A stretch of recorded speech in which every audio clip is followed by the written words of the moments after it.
Supreme court ने ED की याचिका पर पश्चिम बंगाल की मुख्यमंत्री ममता बनर्जी और राज्य प्रशासन के अन्य अधिकारियों, जिनमें डीजीपी, पुलिस कमिश्नर और डिप्टी कमिश्नर शामिल हैं, जिनको नोटिस जारी किया है।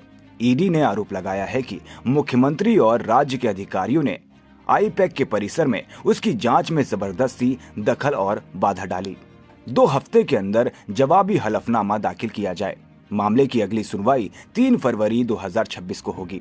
तो वहीं भाजपा नेता गौरव भाटिया ने पत्रकार वार्ता में कहा कि सर्वोच्च न्यायालय ने उन सभी एफआईआर पर रोक लगा दी है।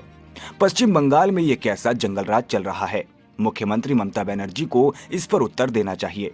टीएमसी ने हाई कोर्ट में एक याचिका दायर की थी। 9 जनवरी को सुनवाई होने से पहले टीएमसी के लीगल सेल ने व्हाट्सएप मैसेज भेजा और कहा कि सभी लोग हाई कोर्ट पहुंचे।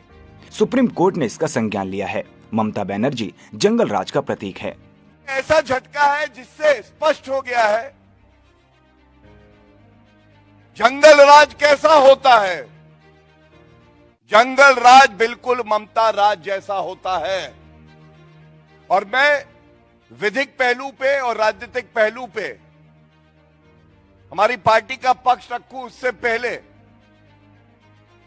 मैं सर्वोच्च न्यायालय ने जो कहा है वो आपके समक्ष रखना चाहता हूं।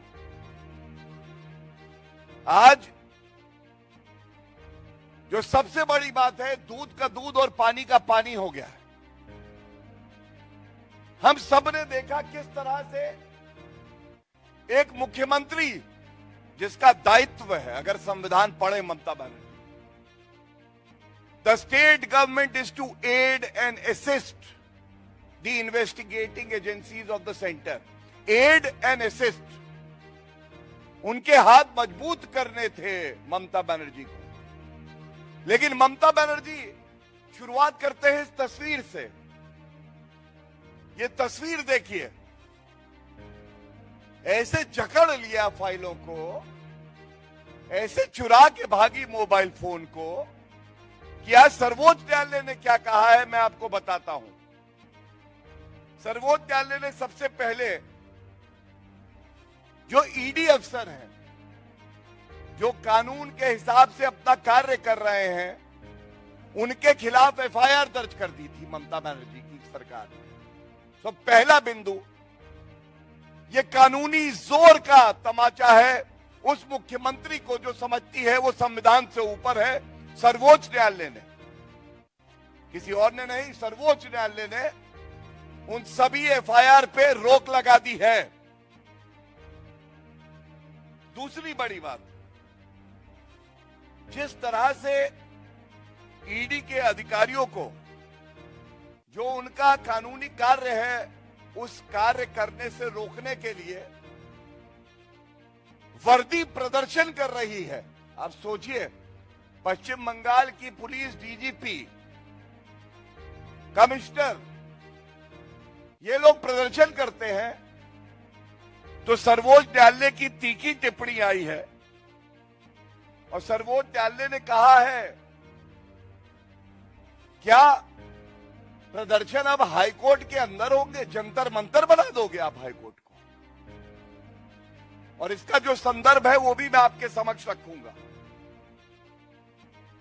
इसके बाद अभी ऑर्डर आएगा, लेकिन जो रिपोर्टिंग हुई है मैं उसी से पढ़ रहा हूं। इस हियरिंग में ऑनरेबल सुप्रीम कोर्ट की बेंच, डिवीजन बेंच ने कहा, it is also directed that the FIRs registered against the ED officers shall remain stayed till the next date of hearing. FIR पे रोक। दूसरा, ये बहुत गंभीर मामला है। There are larger questions which emerge and if not answered shall lead to lawlessness. बड़े कानूनी प्रश्न उठ रहे हैं, संवैधानिक प्रश्न उठ रहे हैं और अगर इसका उत्तर नहीं दिया गया तो अराजकता की स्थिति पैदा हो जाएगी। ये सर्वोच्च न्यायालय की खंडपीठ कहती है। If central agencies are working bona fide to probe a serious offense, a question arises, can they be obstructed by party activities?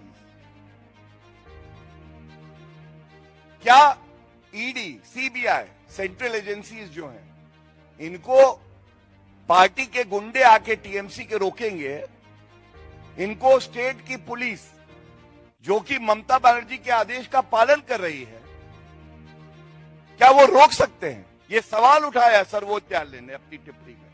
तीसरा, having heard learned counsels, we are of the prima facie view that present plea has raised a serious issue relating to the investigation by ED and its interference by state agencies.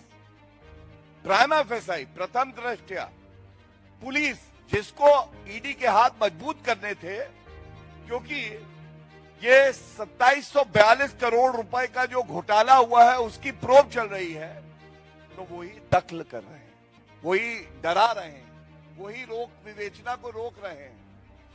ये कैसा जंगल राज है पश्चिम बंगाल में? ममता बनर्जी को उत्तर देना चाहिए।